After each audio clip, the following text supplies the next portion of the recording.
الصوت أيضا.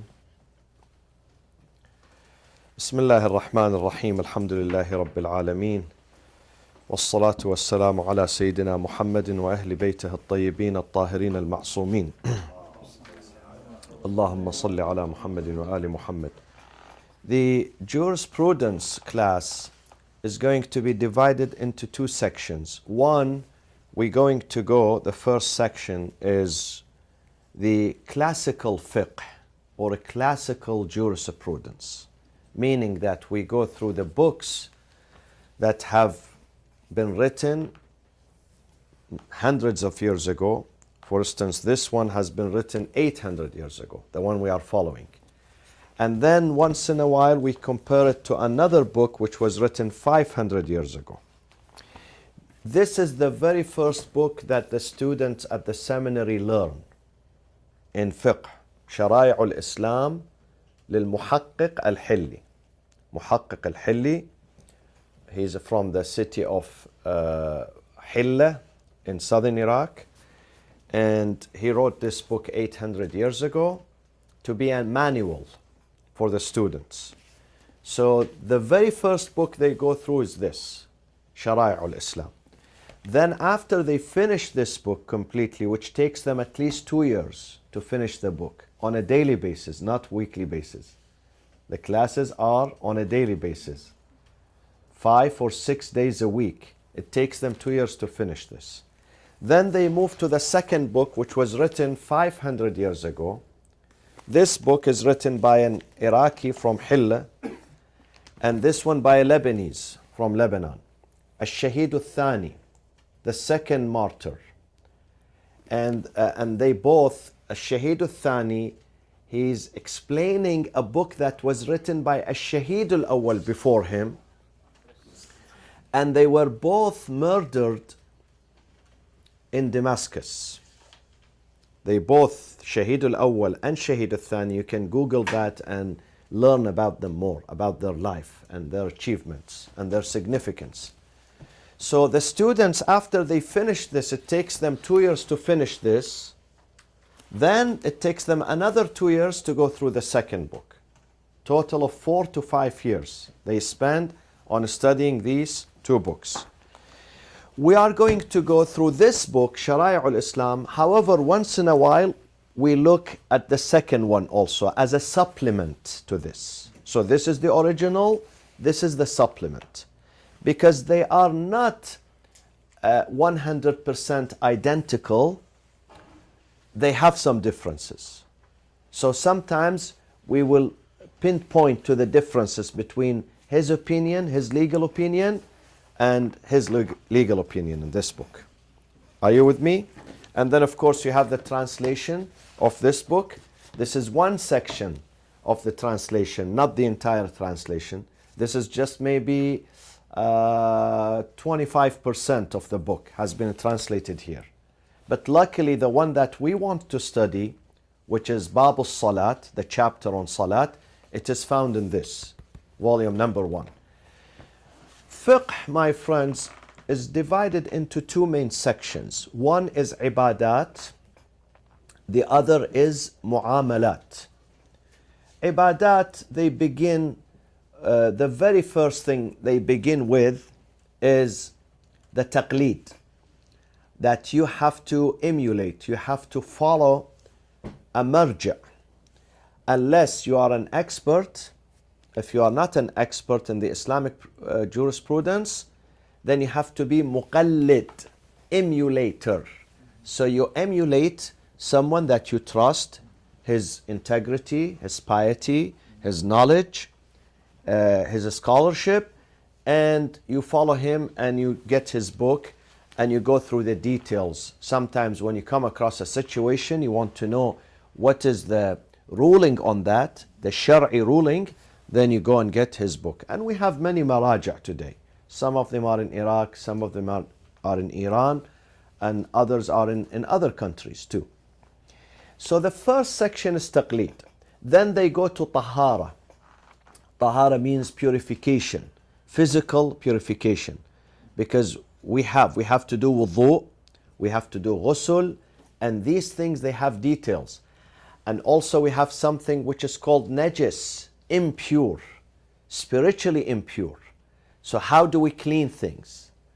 Things, for instance, there is a blood, there is semen, there is other things, semen, there is other things. How do we clean them? They go through that. And then they come to the first chapter on ibadat, worshipping, articles of worshipping, which is what? What is the first chapter? As-salat. The most important one is as-salat. So they teach the salat. And then after salat, they go to the section on sawm, and then they go on zakat, and with the zakat comes khums, and then they go to hajj, and then they go to other ibadat. Then they go to the next chapter, the second section. We said the first section is what? Ibadat. Good. Articles of worshipping. Then the second section is mu'amalat. The example of mu'amalat is bay', is the selling, the purchasing. وَأَحَلَّ اللَّهُ الْبَيْعَ وَحَرَّمَ الرِّبَى. The Holy Quran says God permits bay', trade, and He forbids usury. So God, He puts them only, Allah, He puts them only in short sentence. God made lawful trading and made unlawful usury. But underneath this short sentence, there are volumes of books written. Volumes and volumes of books that they go through the details of mu'amalat, the bay', the trade, the business, and which involves really our daily life today. You know, earlier, a few minutes ago, somebody called and he said, I'm doing, buying some shares in this company and that company. What is the ruling? So this goes under mu'amalat. And then another chapter of mu'amalat is marriage and family law. It goes under mu'amalat because marriage is a relationship with others. It's mu'amala. It's like a mu'amala, a relationship. So marriage, divorce, child custody, and other inheritance also goes under the rules of inheritance. Irth goes under mu'amalat and many others. So now in this vast ocean of ahkam, we are focusing on a small, very, very, very small section. Babu Salat, only Babu Salat. I hope I can cover it within 12 weeks at the first semester. I hope. If we go fast, inshallah, and you help me with your revision, with your hard working, with your preparation for the class, we can cover only the salat within 12 weeks. And then we can go to other sections. So now we go to this book, Shara'i' al-Islam. The author is Al-Muhaqqiq al-Hilli. His first name is Abu al-Qasim Najmuddin Ja'far ibn al-Hasan. And then the English translation, you find it on page 63. Page 63 in this book, Kitab al-Salat. Bismillah ar-Rahman ar-Rahim. He says, Kitab al-Salat وَالْعِلْمُ بِهَا يَسْتَدْعِي بَيَانَ أَرْبَعَةِ أَرْكَانٍ. To have the knowledge about the Salat, to comprehend the Salat and its implications, we have to go through 4 arkan. Rukun it means a pillar. A pillar. So 4 pillars we have to discuss in this chapter. So Babu Salat, the chapter on Salat, has been divided into how many sections? 4 main sections. Number 1, muqaddamat. What you do before the Salat, before even you begin the Salat, there are some introductories that you have to accomplish. So, and these introductories are 7. وهي 7. The first introductory, al-muqaddamatul ula. Al-muqaddamatul ula, the first one, fi a'dad as-salat. The number, the types of the prayers we have. A'dad as-salat means how many types of prayers we have.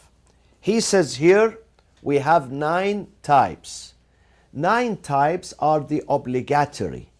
However, if you want to count the non-obligatory, we will come to them. They are much more than 9. But the obligatory that it is you are obliged to perform them are 9 types. 9 types. First and second, Salatul Yawmi wal Layla. Salatul Yawm wal Layla, he puts the translation, the daily 5 times. The daily 5 times. But the original says the prayers of the day and the prayers of the night. So these are 2. What are the prayers of the days, my friends? The prayers that are during the day. Fajr, Dhuhr, and Asr. And Maghrib and Isha are part of the night.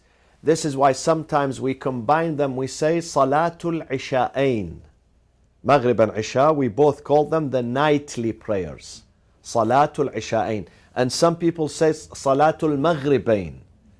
Maghribain, the 2 Maghrib prayers, meaning the Maghrib and the Isha. Sometimes they refer to them jointly as Maghribain, meaning Maghrib and Isha, and sometimes Isha'ain. Again, it means Maghrib and Isha. So these are 2 prayers, during the day and during the night. Now, where do you think they are mentioned in the Holy Quran? Which chapter speaks about? There are several chapters, but one of them is Suratul Isra. Suratul Isra, وَمِنَ اللَّيْلِ, chapter 17. وَمِنَ اللَّيْلِ فَتَهَجَّدْ أَقِمَ الصَّلَاةِ لِدُلُوكِ الشَّمْسِ فَتَهَجَّدْ. Yeah. It is verse 79, chapter 17, 79, my friends. Allah speaks in one verse about all these 5 prayers, the 3 daily and the 2 nightly. وَمِنَ أَقِمِ الصَّلَاةِ, Ya Rasulullah, establish the prayers. أَقِمِ الصَّلَاةِ لِدُلُوكِ الشَّمْسِ. Duluk al-Shams means the noon time. Duluk means when the sun is in the middle of the sky, above your head. That's midday. That's noon. That's noon. So this is Duluk. Duluk al-Shams. So you do Dhuhr and followed by Asr. Ghasaq al-Layl, the dusk, which is sunset. You do Maghrib and Isha wa Quran al-Fajr, and the recitation of the morning. So these are the 5 daily prayers are mentioned in one verse, which is chapter 17, Suratul Isra, verse 79. Okay? Now let's go back to the text. So the first 79, verse 79. 79, yes. 1779. Yeah. So Salatul Yawm, the prayers of the day and the prayers of the night, these are 2. Wal Jumu'ah, Salatul Jumu'ah also, it becomes mandatory that you perform Salatul Jumu'ah. And Salatul Eidain, number 4, Salatul Eidain, if you want to count with me. So the first one, Salatul Yawm, the day. And the night, this is 2. Jumu'ah is number 3. 2 Eids is number 4. And then وَالْكُسُوفُ وَالزِّلْزِلَةُ وَالْآيَاتِ. These are 1 prayers. 1 prayers, but he's detailing them. Kusuf meaning the eclipse of the sun, the solar. Solar what? Eclipse.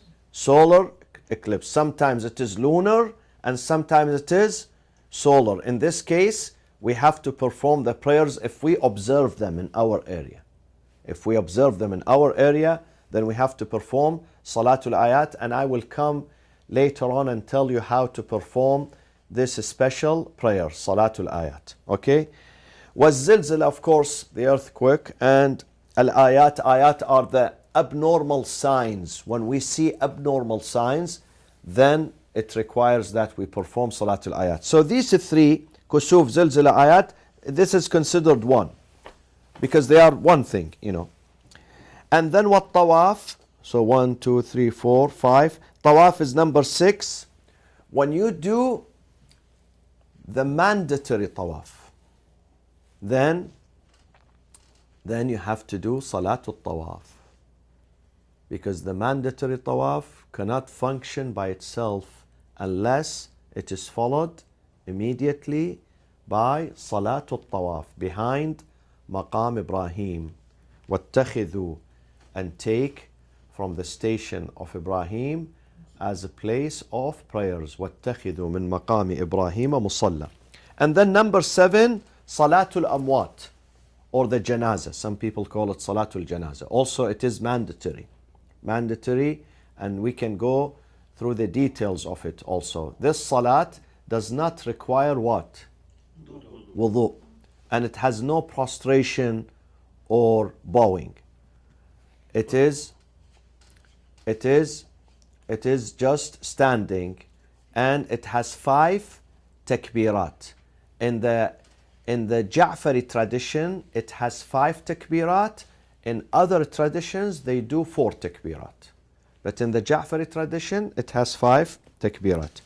And then, what number was this? 7.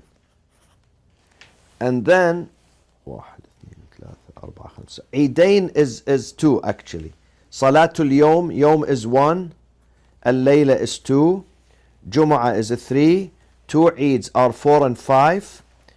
Ayat are 6. Tawaf is 7. Amwat is 8.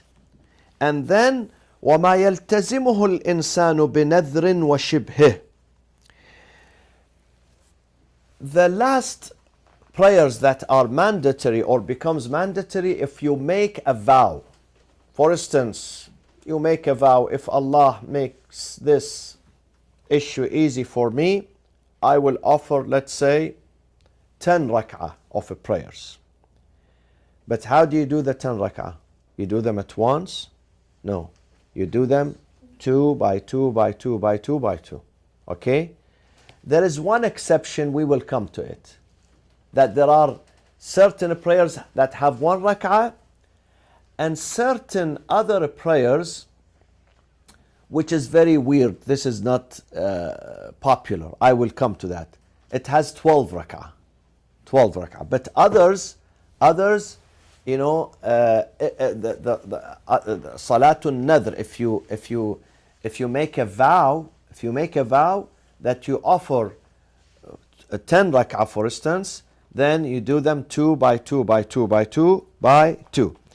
So if you make a nadr, and sometimes not necessarily nadr, you make a yameen. وَشِبْهُهُ means things that are similar, such as what? Yameen, that you do qasam.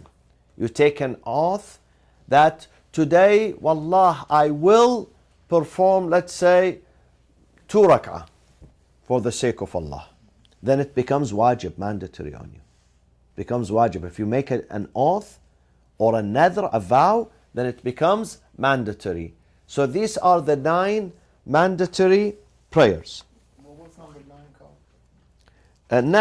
Nadr. Yeah, nadr. What do you have it here in the translation? What does it say? Same thing. Prayer. Yeah, nadr. Yeah. And alike. Yeah, it says nadr and alike. Now, I think the page 63 or says the salah. 63 here. Kitab al-Salat. Which page you have? Wrong page 63, but Okay, I will translate. We will look into that after inshallah. We will look into that after. Okay. Now, he's going to the details now. He's going to the details. Do you have it, sister, there? It's correct, the page? Yeah. Do you... you might have the wrong book, or not the same book. Yeah. Oh, وصلاة That's volume 2. there is 2. Volume 2, okay, volume 2, okay. وَصَلَاةُ الْيَوْمِ وَاللَّيْلَ خَمْسِ. Now the prayers of the day and the night, you know that. These are the 5 daily prayers, obligatory prayers. How many rak'ah it has? وَهِيَ سَبْعُ عَشْرَةَ رَكْعَةً فِي الْحَضَرِ. 17 rak'ah when you are resident. Hadar means when you are in city, in your town. in your watan. And we will explain that sometimes you can have two watan, two homes, sometimes three homes. Okay, it depends on your intention. For instance, you live here in Orange County, but then you have another house in, let's say, Arizona. And you go there once in a while, and you consider Arizona your watan, your home. Sometimes you own a house there, a property there, but you don't consider it watan. So once you go there, you have to break your prayers. So it all, or some people, for instance, they travel, they live in America, but originally they are from the Middle East. Now, when they go back to the Middle East, they still consider that city, their birthplace, let's say, as watan. Therefore, they have to offer full prayers, even if they are staying 2 days or 3 days. But some people, they relinquish that. They say, no, this is not, yes, I was born in this city, but it is not my watan anymore. In that case, they have to break their prayers. So, the mandatory prayers are 17 rak'ah, morning are 2, maghrib are 3, and then, of course, dhuhr, asr, and isha are 4 each. ويسقط من كل رباعية في السفر ركعتان. Then you delete, you omit 2 rak'ah when you travel, only from the 4. Because some people ask me, it's very interesting, when we travel, about Maghrib. Sayyid, can we do Maghrib 2 rak'ah? I tell them no. The discount applies only for those that are 4. But the Maghrib is already discounted. So Maghrib stays the same and the morning stays the same. Only these that are 4 rak'ah, which is Dhuhr, Asr, and Isha, you break them into 2.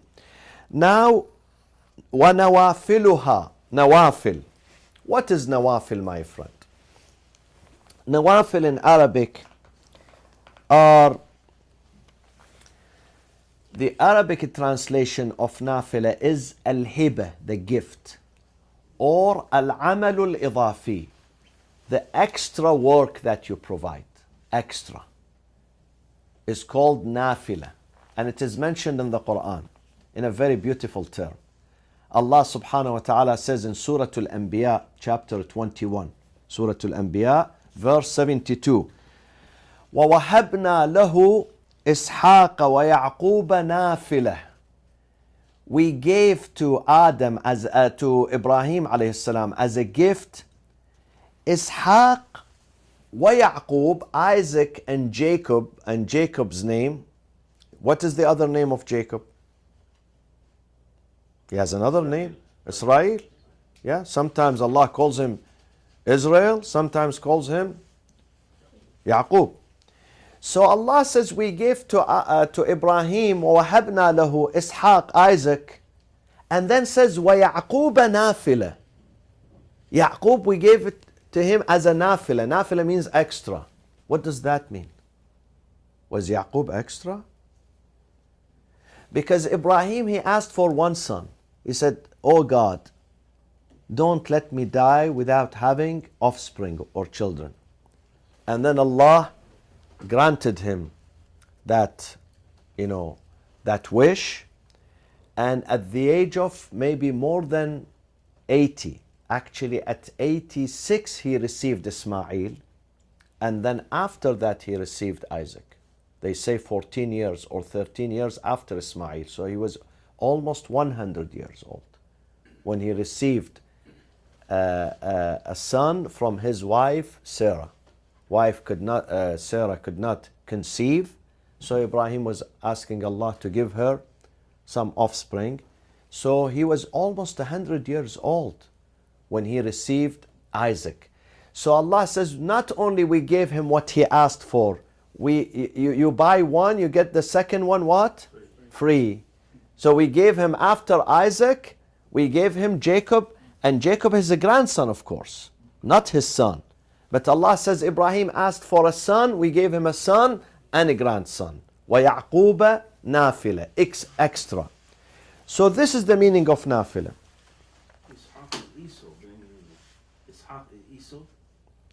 Isaac. Not Esau. No, Isaac. Yeah, Isaac. So here وَنَوَافِلُهَا. So how many rak'ah are the mandatory? 17. And how many rak'ahs are the extra prayers, the nawafil? 34. 34 plus 17. How many are they? 51. 51. Altogether, the day and the night, the mandatory and the nafila, the extra, are 51. Now we go through the details of the nafila. Nafila also are different when you are in town or when you are traveling. It's also different. We will come to that. So before dhuhr, 8 rak'ah before dhuhr. 8 rak'ah, how do you do them? You do 2 by 2 by 2 by 2. So you do 8 rak'ah. You break them into 2 rak'ah each. Each salat is 2 rak'ah. So you do 4 salats, a total of 8 rak'ah before dhuhr. The same thing you do before asr. In the Sunni tradition, they do them after. We will come. When we study comparative religion, this is the second part of the lesson tonight, comparative. Because I want you to be able to understand other traditions too, not just the Ja'fari or the Imami, also other traditions. We will do some comparison, inshallah. So, before dhuhr there are 8 rak'ah, the nawafil. Before asr there are 8 rak'ah. And after maghrib, how many rak'ah after maghrib, the nawafil? 4. One of them is called what? Ghufayla. Which? Ghufayla, Salatul Ghufayla.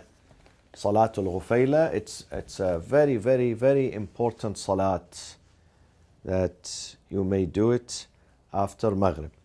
And then after Isha, we have what? We have Al-Wutayra. Wutayra, either you do it 1 rak'ah standing or 2 rak'ah while you are sitting.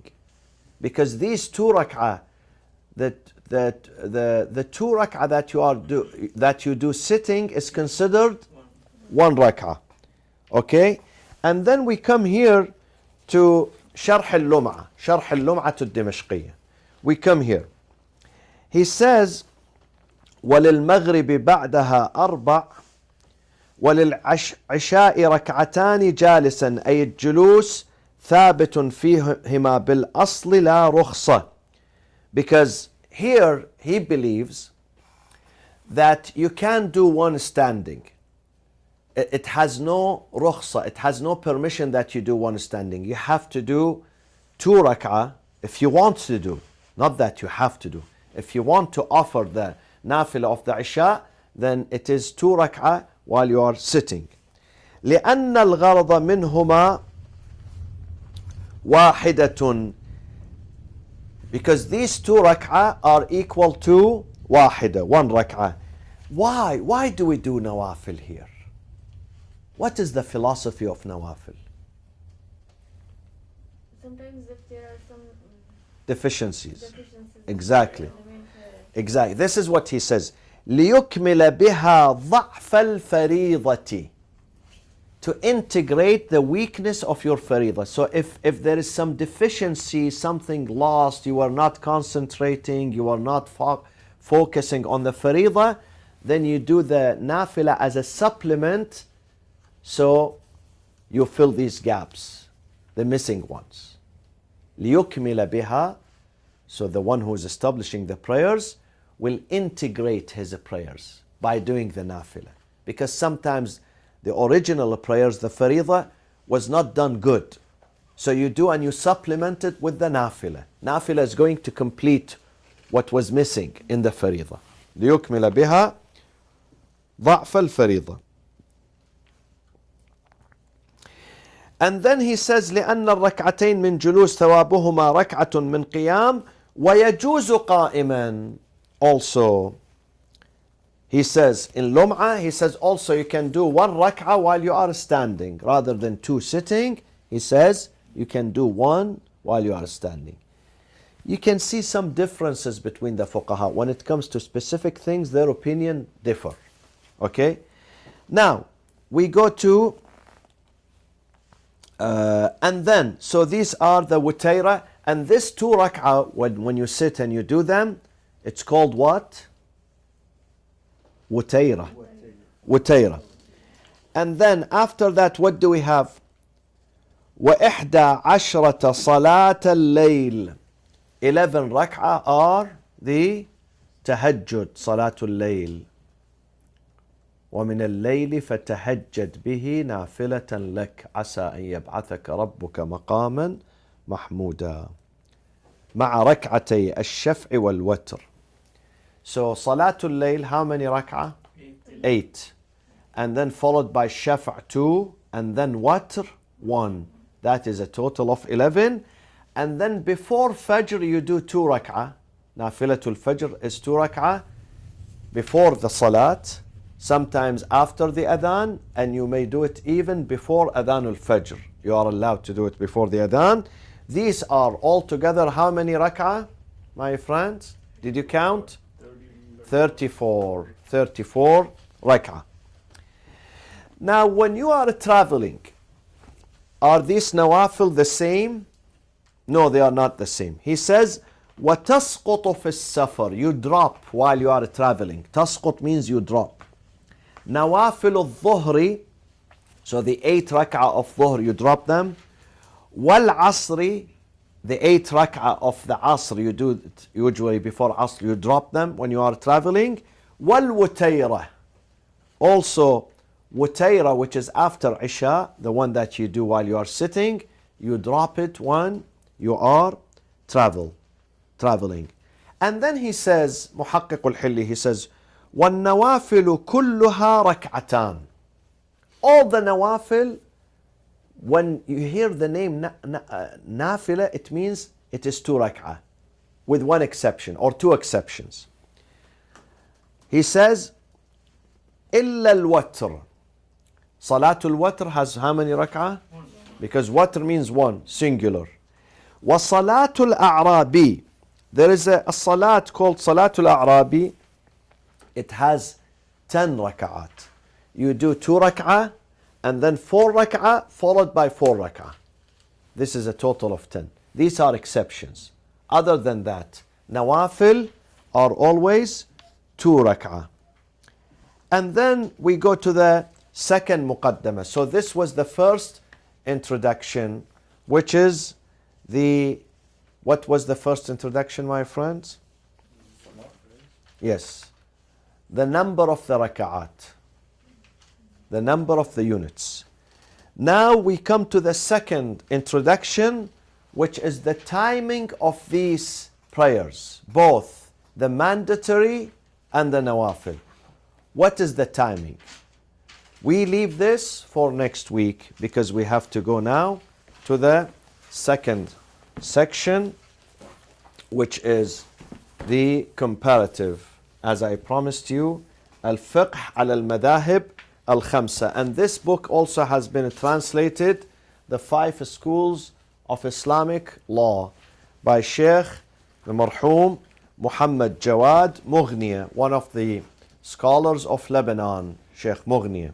So if you want, you can get a copy. This is a very, very useful book. I don't know whether we have it here or not, but we can get it online. English translation? English, yes. And we are going through now, we are going through again Salat, comparing the fiqh, the religious rulings of our tradition with other traditions. So I will go through that. If you want to get the name of this book, this is really useful. I really advise you, especially for those who live in the West and you have friends from other traditions, other schools of thought. I really advise you to get a copy of this book and have it at home because it's really, really useful. Bismillah ar-Rahman ar-Rahim. Again, we go to the chapter on as-salat, my friends, because we need to focus on one area. To learn, it's better to focus, not to get scattered all over. So we focus on the salat. تنقسم الصلاة إلى واجبة ومندوبة. The prayers are divided into mandatory and non mandatory, mandub. Another name of nafila. Mandub means what? Mustahab, recommended, mandub. وأهم الصلوات كلها الصلوات الخمس اليومية. The most important of these prayers are the 5 daily prayers. وقد أجمع المسلمون كافة على أن من جحد وجوبها أو شك به ليس بمسلم. All 5 schools unanimously agree that if someone rejects the 5 daily prayers, he says there is nothing called 5 daily prayers, or has doubt about it. Sometimes has doubt. Really, morning prayers, is it mandatory? Or maybe they made it up, Is Isha mandatory? He's not sure. He does not believe in it. In that case, they say he's laysa bi-Muslim. He's not Muslim, unfortunately. وَإِن نَطَقَ بِالشَّهَادَةِ. Even if he utters the shahadatain, ashhadu an la ilaha illallah wa ashhadu anna Muhammad Rasulullah, but because he does not believe in the prayers and the validity of the prayers, then he is not Muslim. Now, here I have to pause for a second. This opinion is controversial because some of the ulama believe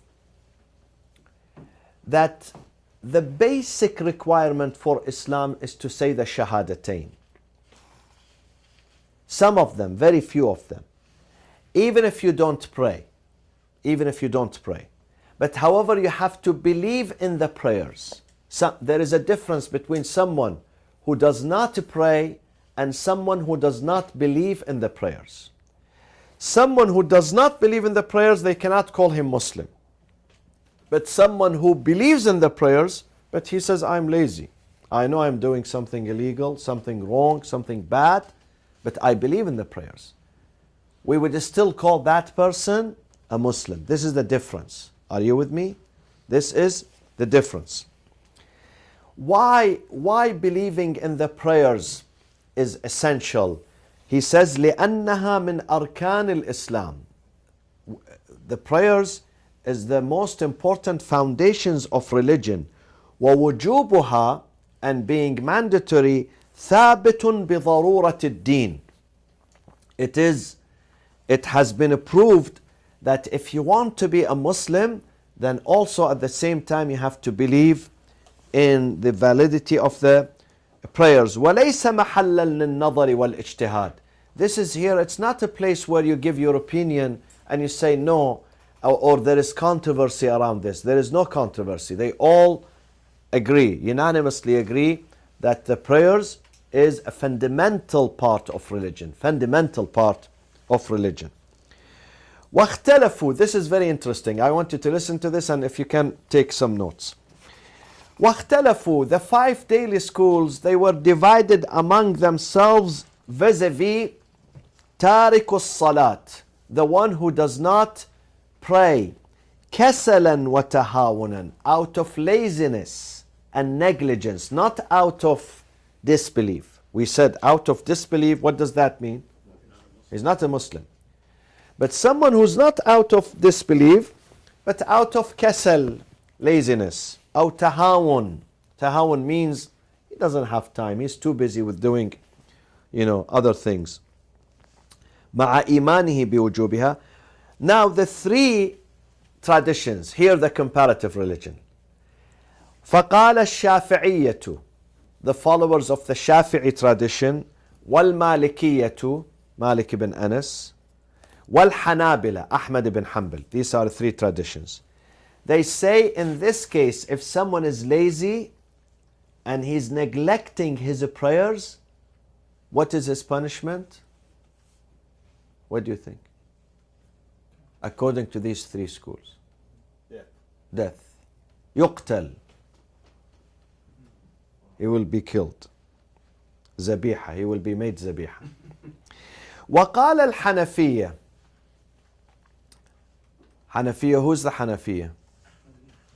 No, not Ahmad ibn Hanbal.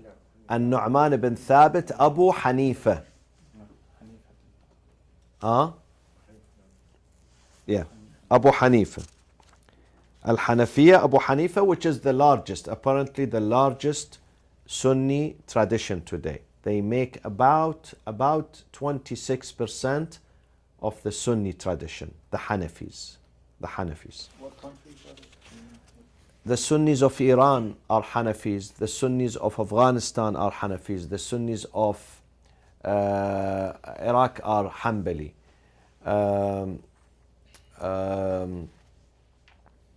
The Sunnis of Egypt are both Hanbali Hanafi and Shafi'i. and Shafi'i. Hanafi and Shafi'i. So, yeah. But the Sunnis of Saudi Arabia are Hanbali. Hanbali. However, Hanafis are found everywhere in all the countries, but sometimes they are the majority, sometimes they are the minority. Sayyid, I'm sorry. So you said Hanbali, Shafi'i, and Maliki. Those are the three that say death is the punishment for not Yes, praying? yes. While the Hanafi, they say he is imprisoned for life sentence. Unless after that he starts praying, then they release him from prison. وقال الإمامية. الإمامية means the Ja'fari tradition. كل من ترك واجبا. Every individual who neglects and does not practice what is mandatory. كالصلاة, like prayers. والزكاة, like almsgiving. والخمس. والحج. والصوم, fasting. يؤدب, he will be disciplined. بما يراه الحاكم, what the judge sees appropriate. Some people, the judge, he just admonishes them. He calls them to the court. You don't pray, you don't fast. We ask you kindly to pray and fast. Sometimes discipline is not, the admonishment is not enough. He has to give him some citation, probably, penalty, whatever. Okay?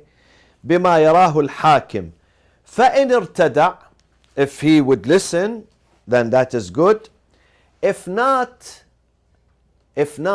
they find him second time violating, أدبه ثانية, he will discipline him the second time. فإن تاب, if he goes back to the prayers, then they leave him alone. وإلا, if they find him for the third time violating these rules, they will discipline him again the third time. وَإِنِ اسْتَمَرْ, but if he continues and he does not stop, unfortunately after that it is the same as the three first traditions. يُقْتَل. Isn't there any contradiction about like La ikraha fi din? No. لا إكراه في الدين, it means that if you live in this country, you don't have to accept Islam. They don't force you to accept Islam. But once you live, this is a very good question, Khalid. But if you live in a Muslim society and you are a member of that community and you receive the benefit from that community, in this case, and you are considered a member, like a member of the army, let's say, okay, a member of certain clubs, let's say. Someone joins a club. They have rules and regulations. In that case, you have to play by the rules. Either you leave, or if you stay, then you have to play by the rules. So there is no contradiction. Sometimes a person, we don't know anything about him.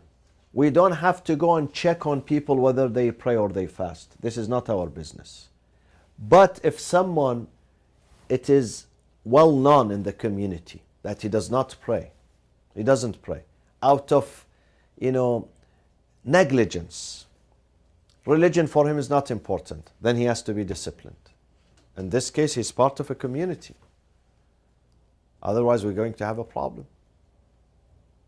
We're going to have a problem. Imagine if someone in America does not want to pay taxes. They leave him alone? They leave him alone? Tell me. They go after him.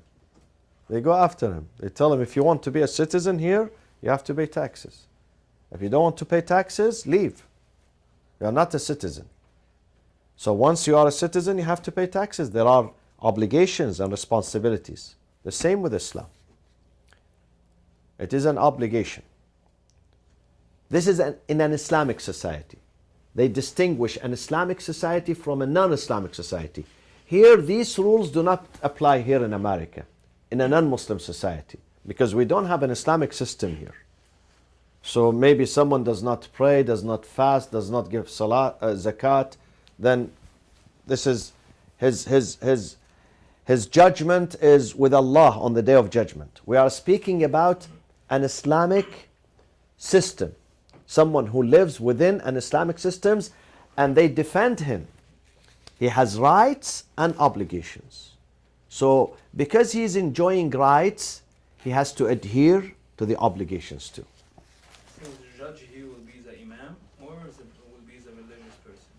The judge can be appointed by the legitimate governor or the imam or the caliph. Judges are appointed by the caliph. And sometimes Imam Ali himself used to be a judge and the caliph at the same time. And sometimes he's too busy. He will appoint judges. In Zaman al-Ghaiba, it's fine. Yes. In Zaman al-Ghaiba, the Hakim, when it says Hakim, is the Faqih, the Mujtahid, and most likely Marja also at the same time. He can be the judge in this case. In this case. Okay? So say the person has two choices. They either have to abide or be disciplined, or they can then decide they don't want to, they renounce their... But if they renounce, they have another problem. If they live in an Islamic society, they can't renounce unless he leaves. Unless he leaves, goes somewhere, as some people did during the time of the Prophet. Some Sahaba companions, they were with him. They were with him, and some of them, Ibn Abi Sarh, he used to document, he's one of the Kuttabul Wahi. He used to scribe the revelation for the Prophet. Whenever Jibreel comes, he will write it on a piece of paper for the Prophet. He went to Africa and he reverted to Christianity. In fact, he was the husband of Habiba, the wife, the sister of Muawiyah, the daughter of Abu Sufyan. And the reason why the Prophet married her, because her husband in Africa, in Ethiopia, he reverted to Christianity, he left Islam. So the Prophet, the news reached the Prophet, and the Prophet said, when she comes back, bring her back to Medina, I will marry her. And the Prophet married her while Abu Sufyan and Muawiyah were still polytheists. Before they became Muslims, the Prophet married Habiba, the daughter of Abu Sufyan. Yeah. And then after that, we go to Rawatibul Fara'id. How many rak'ah the fara'id have? Rawatibul, the mandub, the recommended prayers. Shafi'iyya, we will go through that very quick. We begin with Shafi'is. The Shafi'is, they say, we have altogether, how many we said the Imamiyya? No. The recommended. 34. Okay, keep this in mind. 34. The Shafi'is, they say it's only 11. The recommended one or the Nawafil are 11. The Hanbali says they are 10. 10. For instance, before noon they are only 2 rak'ah. After noon they are 2 rak'ah. After Maghrib 2 rak'ah. After Isha 2 rak'ah. And 2 rak'ah before the morning. This is the Hanbali. The Hanafi, they say part of it are sunnah and part of it are recommended. The one that are sunnah of the Prophet, 2 rak'ah before morning, 4 rak'ah before dhuhr, 2 rak'ah after dhuhr, and 2 rak'ah after maghrib, and 2 rak'ah after isha. And what is recommended, not part of the sunnah, but they are recommended, manduba, 4 rak'ah before Asr, 6 rak'ah after Maghrib, 4 rak'ah before Isha, and 4 rak'ah after Isha. This is the Hanafi. But of course, we know the Imamiyya, they say it is 34, and we said 8 before Dhuhr, 8 before Asr, 4 after Maghrib, 2 rak'ah, which is considered 1 after Isha, al-Wutayra, 8 for the Salatul Layl, 2 for Shaf', 1 for Watr, and 2 before the morning prayers. And that refers to the Jafari, right? Yeah, this is the Imami. Imami means Ja'fari. Okay. Yeah. Imami, the more accurate description is when to say Imami tradition. Imami, for 2 reasons. One reason, because we follow 12 Imams, not just one Imam. After the Prophet, we follow 12 Imams. The second reason, also we emphasize the concept of Imamah, not just Khilafah. Khilafah is limited, Imamah is much bigger. Imamah, Allah says, Inni ja'iluka linnasi imama, for entire mankind. Caliph could be, his discretion could be limited, while the Imam has no limits. Imam rules over the universe, not just a bunch of people sitting here or there. So we emphasize the term Imamah. Imamah is much more bigger than Khilafah. There are similarities, commonalities between them, and there are differences. Imamah encompasses Khilafah. So Khilafah is part of Imamah. Imamah is not part of Khilafah. Imamah is bigger than Khilafah. Okay? And is Khilafah also existing in the Hanafi and other schools as well? Khilafah, yeah. They don't speak about Imamah. In the Sunni traditions, they speak about Khilafah, the Caliph. The first Caliph, the second Caliph. They don't say the first Imam, the second Imam. In the Shia tradition, we don't say the first Caliph, second Caliph. We say he is Caliph, but there is something more important than being Caliph. He's Imam. He's Imam. And his rulings, his presence overtakes everything in this universe. Imamah is much bigger than Khilafah in the Quran.